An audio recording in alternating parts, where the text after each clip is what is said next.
आपके दिल की धड़कनें बढ़ाना मेरा उद्देश्य नहीं है। मैं आज फिल्मी दुनिया का एक ऐसा किस्सा बयां करने जा रही हूँ दोस्तों, जिसके केंद्र में एक रहस्यमयी औरत है। वाकया कुछ ऐसा है कि आपकी रीढ़ की हड्डी में सिहरन दौड़ जाएगी, जिसका जिक्र काफी अरसे पहले अनु कपूर ने अपने रेडियो शो में किया था और जिसका जिक्र स्वर्गीय दिलीप कुमार की आत्मकथा में भी आपको मिलेगा। निर्देशक समी उल्लाह सनी यानी कि SU सनी के साथ दिलीप कुमार 1948 से लेकर 1955 तक मेला, बाबुल, उड़न खटोला जैसी 3 बहुत ही कामयाब फिल्में कर चुके थे और अब चौथी पिक्चर कोहिनूर बन रही थी। इसमें दिलीप कुमार की हीरोइन थी मीना कुमारी, जिनके साथ भी वे फिल्म फुटपाथ, आजाद और यहूदी में काम कर चुके थे और ये फिल्म कोहिनूर भी मीना कुमारी के साथ चौथी फिल्म थी। अब आप सोच रहे होंगे कि इसमें कौन सी नई बात है, इसमें क्या सिहरन दौड़ाने वाली बात है। अजी आगे तो सुनिए। आजाद के बाद एक बार फिर हल्के फुल्के विनोद प्रिय विषय के फिल्म में ये दोनों साथ काम कर रहे थे। 2 फिल्मों में संजीदा रोल थे, जिसके लिए ये दोनों कलाकार बहुत सक्षम और सफल माने जाते थे। सनी के साथ दिलीप कुमार की अच्छी बनती थी, सो एक दिन दिलीप कुमार साहब ने उनसे कहा कि हमें आउटडोर शूट के लिए अच्छी लोकेशन देखकर आना चाहिए। सनी साहब मान गए और अपने लिए जरूरी सामान पैक करने के वास्ते घर चले गए। सनी साहब की बेगम साहिबा काफी रहस्यमयी लेडी थी। जादू टोना, गंडे, तावीज, झाड़ फूंक सब में दखल रखती थी। तिल्स्मी और तंत्र मंत्र की कायल थी। बेगम साहिबा ने सनी साहब को कह दिया कि इस रोड ट्रिप में वो भी साथ चलना चाहती है। सनी साहब ने समझाने की कोशिश की, हर तरह का तर्क देकर समझाया, लेकिन बेगम साहिबा जिद पर बैठ गई, यानी कि जिद पकड़ कर बैठ गई और बहुत खफा हो गई। उधर सनी सामान पैक करके दिलीप कुमार के घर पहुंच गए। सनी ने दिलीप कुमार से अपने बेगम के बारे में या उनकी जिद की कोई चर्चा तक नहीं की। दिन ढलते ही कार से दिलीप कुमार, सनी और कैमरा सहायक निकल पड़े। इस कार में ड्राइवर समेत कुल 4 आदमी थे। किसी महिला के बैठने की कोई गुंजाइश नहीं थी। सनी ने जानते भी कुछ कहा नहीं दिलीप कुमार को। सनी जानते थे कि इस पॉइंट को बेगम साहिबा उनकी समझ नहीं सकेंगी, इसलिए वो इस पर मौन रहे। बहरहाल ये कारवां बॉम्बे से कोई 190 किलोमीटर की दूरी पर बसे नासिक की ओर निकल पड़ा। कुछ दूर के बाद सूरज डूब गया और धीरे धीरे रात उतरने लगी। अंधेरा तारी होते ही अचानक मौसम बदल गया। इस महीने में ये बदलाव कभी नहीं दिखा था और देखते ही देखते जबरदस्त आंधी के साथ बिजली कड़कने की आवाजें आने लगी, यानी कि बिजली कड़कड़ाने लगी।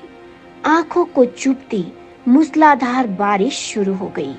कार की फ्रंट सीट स्क्रीन पर बड़े बड़े ओले गिरने लगे।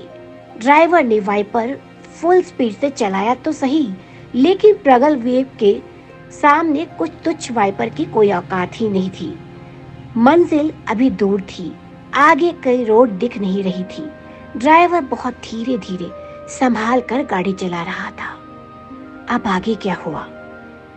सनी ने सलाह दी कि अब कहीं रुककर मौसम के ठीक होने का इंतजार किया जाए। ये बात भी वाजिब थी, ये सलाह उचित भी थी और सुरक्षा भी इसी बात में थी, क्योंकि बारिश, बिजली और आंधी रुकती नजर नहीं आ रही थी। ड्राइवर को साइड के कच्चे में एक झोपड़ी सी नजर आई, जिसे देखकर सबने फिलहाल इसी को अपना शेल्टर बनाने का निर्णय ले लिया। ड्राइवर ने कार को कच्चे में झोपड़ी की दिशा में मोड़ दिया और हेडलाइट को ऑन ही रहने दिया। दिलीप कुमार और सनी कार से उतरकर झोपड़ी की तरफ बढ़े और नजदीक पहुंचकर देखा कि कच्ची सी एक टूटी छत और एक टाट की बोरी पर्दे की तरह लटकी हुई थी। अंदर कुछ लकड़ियां, कुछ कचरा और जैसे सामान कुछ बिखरे पड़े थे और पास पड़ी थी एक टूटी बेंच। एक खूंटी से बंधी बकरी मिमिया कर रहम की भीख मांग रही थी। सनी उस बकरी को खोलकर आजाद करने के लिए ज्यों ही आगे बढ़े, कि यकायक तूफानी हवा के एक झोंके से वह टाट की बोरी का पर्दा उठ गया और उसके बाद जो देखा वो हैरत अंगेज और बेहद खौफनाक था मित्रों। बोरी का पर्दा उठते ही उसके पीछे खड़ी थी एसयू सनी की बेगम साहिबा, लाल आंखों व कातिल मुस्कुराहट के साथ। कैमरा सहायक को तो वो लगभग दिल का दौरा सही पड़ गया। वो दहशत के मारे कांप रहा था। सनी भी आवाज जड़वत बने अपनी पत्नी को लगातार देख रहे थे। दिलीप कुमार के अंदर के पठान ने उन्हें गिरने से बचा लिया।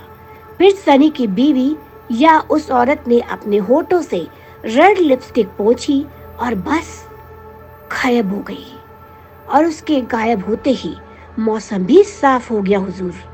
बारिश आंधी जैसे शुरू हुई थी वैसे ही तुरंत थम भी गई।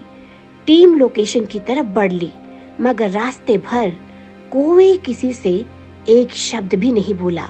दूसरे दिन अपना काम खत्म करके सब वापस सुरक्षित अपने घरों की ओर लौट गए। जो हुआ उसकी चर्चा कोई भी नहीं करना चाहता था। दूसरे दिन दोपहर के खाने के बाद दिलीप कुमार चुप न रह सके और अपनी बहनों को इस हैरत अंगेज तिलस्मीत खौफनाक मंजर का वाकया जब बयां किया तो सब ऐसे डरे जैसे दर्शक अल्फ्रेड हिचकॉक की फिल्में देखकर थरथरा उठते हैं। दिलीप कुमार ने अपना किस्सा खत्म किया। उसके तुरंत बाद उनके बंगले के गेट पर एक कार आके रुकी। हॉर्न बजा। एक उनकी बहन ने उठकर कौतूहलवश जब नीचे देखा तो बुरी तरह कांप उठी। उसकी ये हालत देखकर जब दिलीप कुमार करीब पहुंचे तो उसने इशारे से नीचे देखने को कहा। नीचे कार से बाहर निकलकर एक आदमी और एक औरत बंगले के जानिब बढ़ रहे थे। वो और कोई नहीं बल्कि सनी और उनकी बेगम साहिबा थी। तो आपको कैसा लगा ये रहस्यमयी सनसनी भरा किस्सा? हमें कमेंट बॉक्स में अवश्य बताइए। हमारे साथ बने रहिए बॉलीवुड की अन्य दिलचस्प खबरें जानने के लिए। तब तक के लिए नमस्कार।